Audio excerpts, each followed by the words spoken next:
Good morning to you all. Just about today, the European Council is the last one, we think and hope, for this year. And as I said on my way in, while in 2024 we stood up to be counted, we delivered, in 2025 we need to step up if we are serious about asserting Europe's place on the world stage. And that's what today's discussion is about, both inside and outside Europe, and we need to be as forceful in that messaging as possible. In my exchange with the leaders that ended a couple of minutes ago, I passed three messages. First, on Ukraine.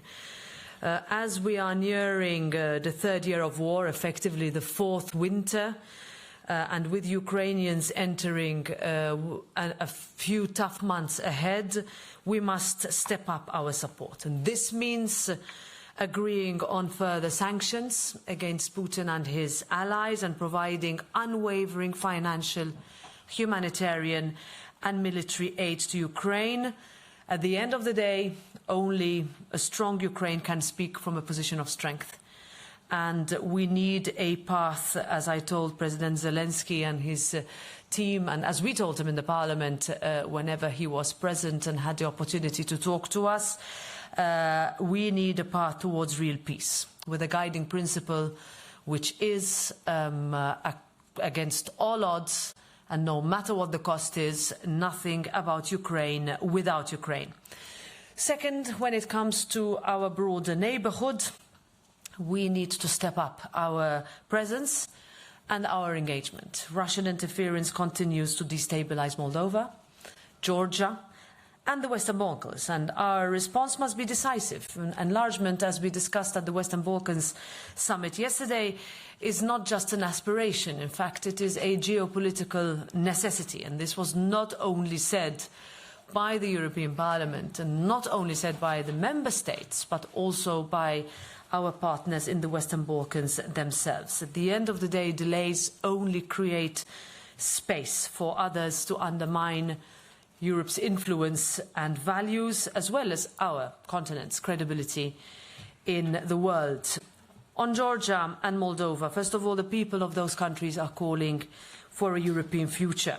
And we need to ensure that Europe answers their calls with action. On Moldova, and we spent a little bit of time on this with the leaders in particular, we must cushion the impact of Russia's expected halting of gas supply to Transnistria, which would effectively mean that Transnistria goes dark on the 1st of January. That case, we have to be ready to step in quickly in order to ensure that people do not face enormous and unsustainable bills. And after a very difficult campaign on the EU path and a very difficult presidential election with a clear result, but as we work towards what will be a very tough parliamentary election, we cannot have people who will, as a first measure, endure and face enormous and unsustainable bills. So also on the growth facility, I reassured the leaders that for Moldova, the European Parliament is pushing forward fast, as I would like this Parliament to become more efficient and agile in adopting legislation, of course, with full respect to our legislative mandate and powers. Third, we must step up our role in providing global leadership and resolving conflicts in the Middle East.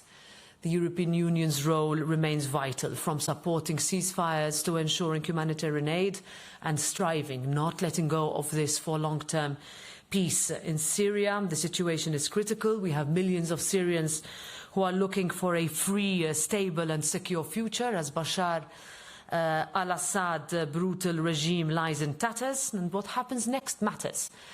Whether there is a vacuum, who will fill it, what the risks are. Let's not forget also that there are minorities that need to be protected, also because anything that happens in Syria will have repercussions in our member states. Finally, I also reminded my fellow colleagues in the European Council about the situation in Venezuela, and this is, and not only because of, but this week in Strasbourg during our plenary session, we honoured Edmundo González Urrutia, the country's legitimate president-elect, and Maria Corina Machado, the leader of the Democratic Forces, with our 2024 Sakharov Prize for Freedom of Thought.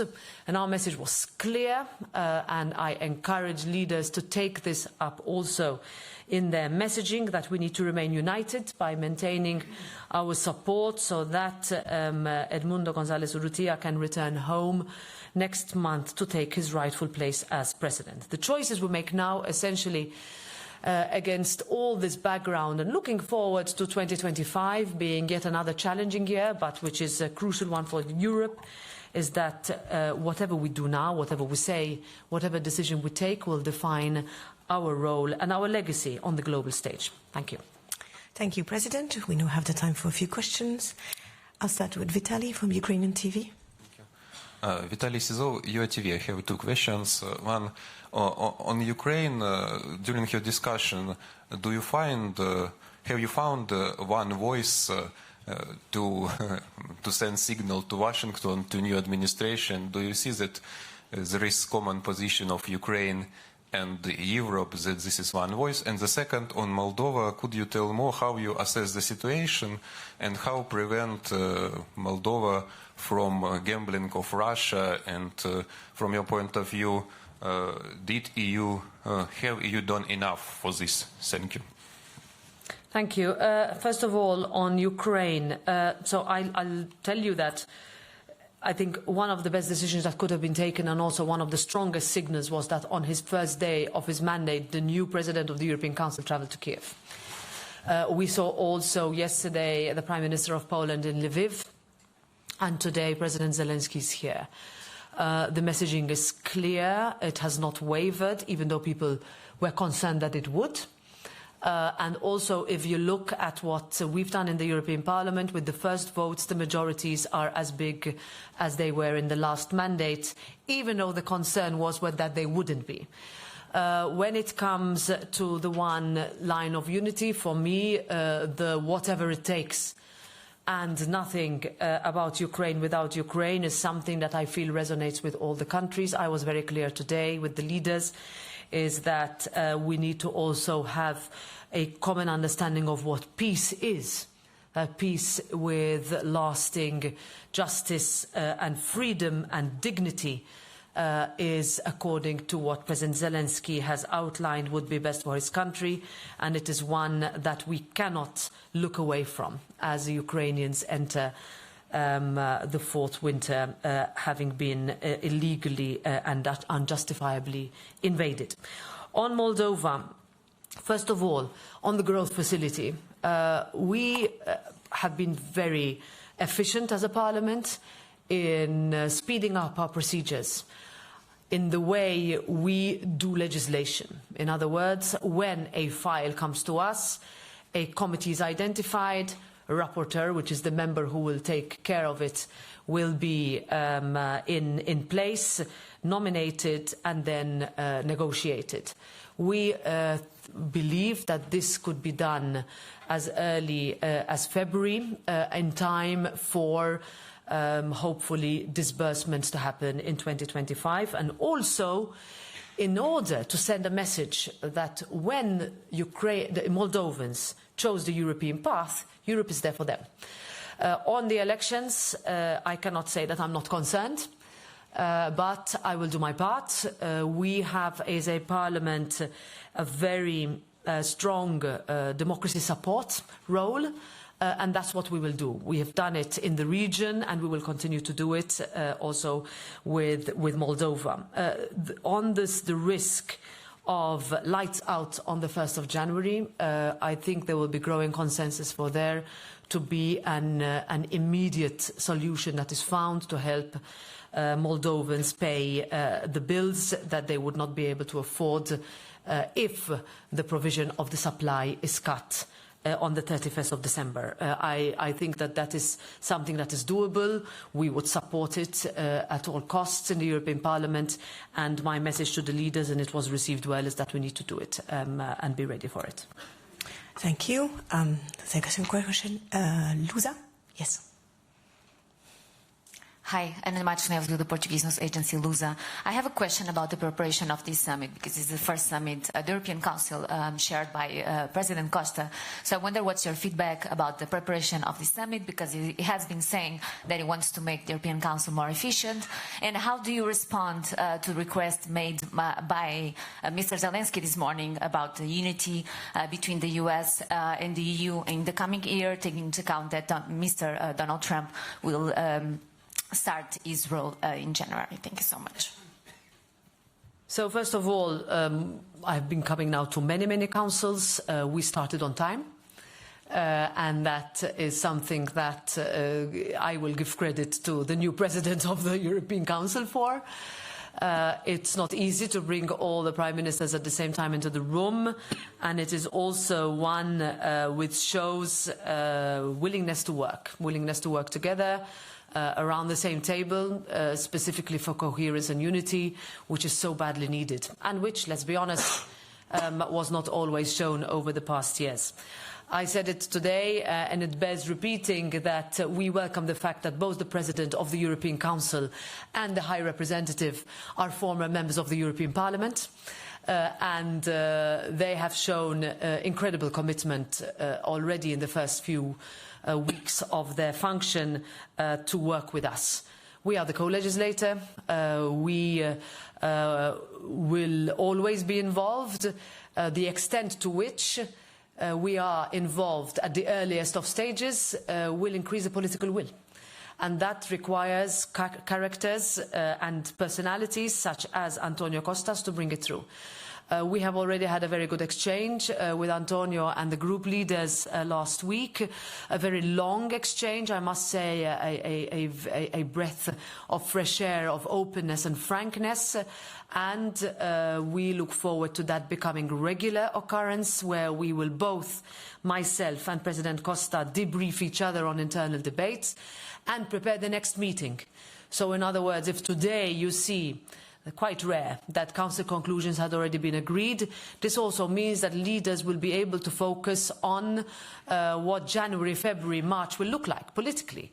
On Ukraine, for Moldova, internally, on migration, on putting into place, finally, Schengen accession conditions for Romania, Bulgaria, etc. Situation in all member states is the same. I wanted to mention something perhaps to link also to the previous question, is the role of the Congress in the United States and the European Parliament's role. So I have had very constructive discussions with my counterpart, the leader of the House in Washington, D.C., and I look forward to restarting them once the administration takes office. And I say this why? Because first of all, we need to make a distinction between what is said and done in a campaign and what is said and done in government. And also, we have congressmen and senators from across the aisle that are willing to work with us. And we will seize that opportunity and ensure that when we are faced with similar questions, such as we were with, for example, the Ukraine facility, we worked together across the Atlantic in order to deliver that much-needed aid. And it was with that, I would say, bottom-up procedure that I will encourage also our transatlantic colleagues and friends to work from both the Democratic and Republican sides, that we can mirror here when it comes to daily questions of how we're going to help a nation for its liberty and freedom. Thank you. Another question. Yes, the gentleman in green. Yes. Alexei Sorokin, the Kyiv Independent. I want to ask about sanctions. After 15 rounds of sanctions, Russia is still able to import chips for its missiles and Western parts. Is the European Union planning on actually combating sanction circumvention? Is the European Union planning on going after countries that are allowing this to happen? And also, are we expecting the 16th round of sanctions before the 3rd anniversary of the full-scale invasion? Thank you. So first of all, we should also take pause and reflect on the fact that the European Union was able, unlike ever before, to come together with unanimity, all member states, to agree on 15 rounds of sanctions. I have sat in the European Council in various formats for a decade and a half, and I can tell you that when we had these discussions in the past, we never moved past one, maximum 2 rounds. If sanctions, on the other hand, are circumvented, then they don't work. And therefore, we need to be honest with ourselves. We need to have a frank discussion as to how the alignment is taking place, and if they are being circumvented, what can we do? And I have faith also in the High Representative's ability to pinpoint where we could do better, together with the sanctions envoy, and prepare where we can go further. But also, as we move, if necessary, towards the next round of sanctions, but look at where from the very first round we see that not everything has been implemented. And this is something, first of all, incumbent on all member states, on all countries that are seeking to join the European Union, and also on all countries with whom we have bilateral trade agreements, investment agreements, etc. This is for me a sine qua non, and I think that this would be with a new leadership and a new dynamics also between the Council and the different institutions, we can push harder. Another question? Yes, Christian?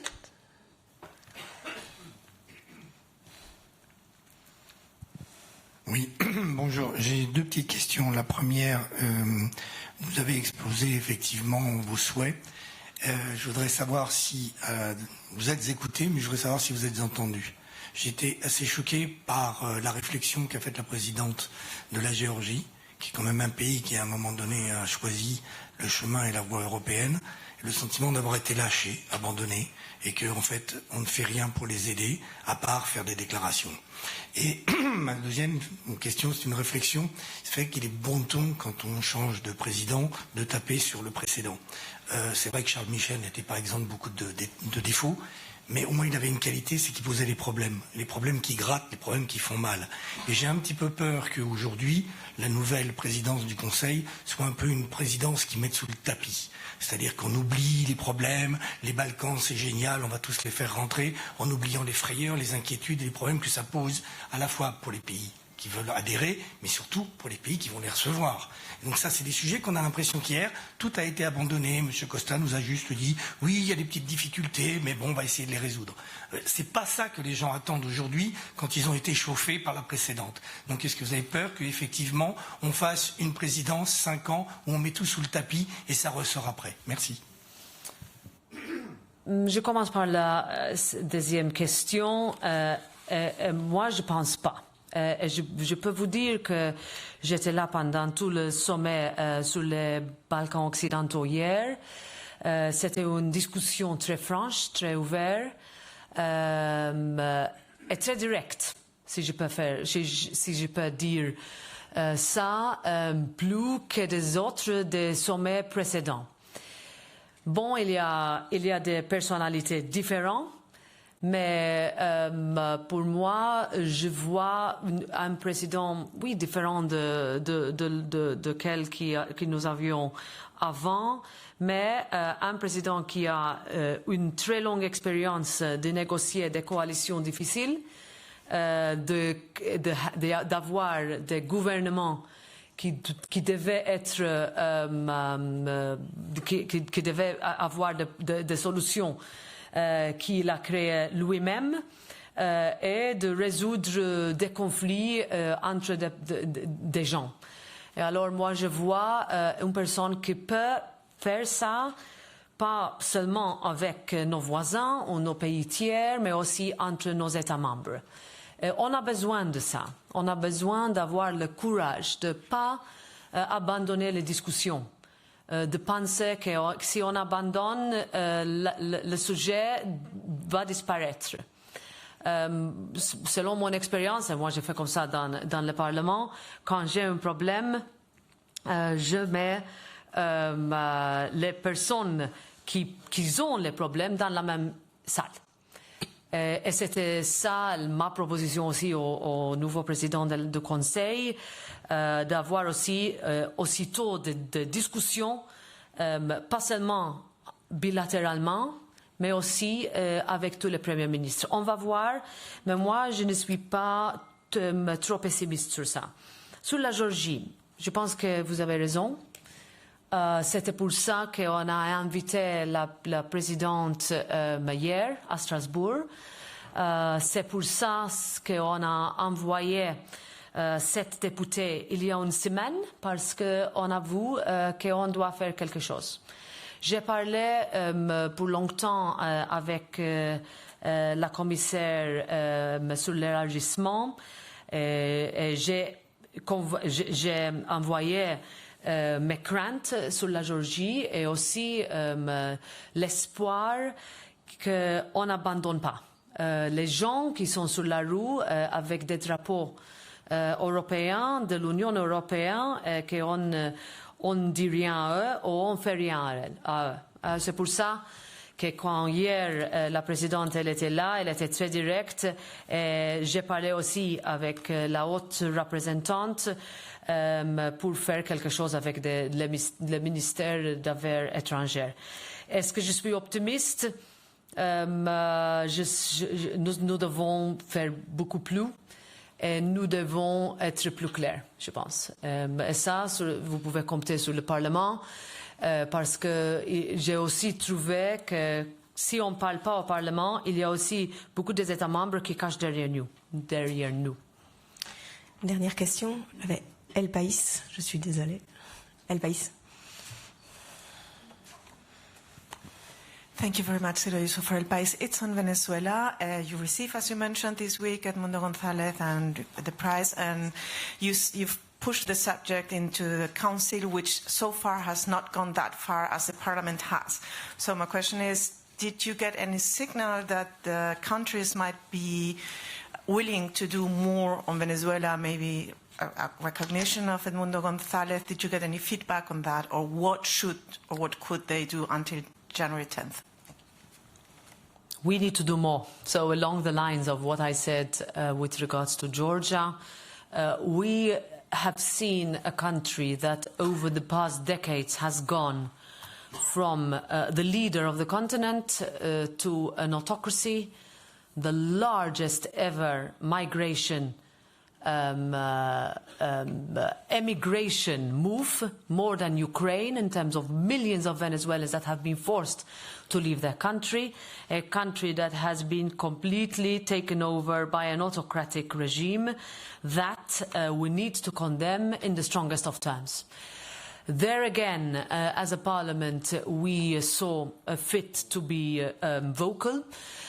We didn't do it for the first time. We did it also in 2016, if I recall correctly, where we also awarded the Venezuelan opposition the Sakharov Prize. This year, we had before us in the plenary the president-elect and online Ms. Machado, who's the leader of the Democratic Forces. But to give you context, a person who could not physically be present, with a location that has to be protected because of the danger that is faced. And this is a country that we need to keep an eye on, which is why I wanted to bring it to the European Council. In my bilateral talks, the reaction is positive. I would like a little bit more clear language from the Council in general. And this is also another thing that I will work with the new High Representative in this regard.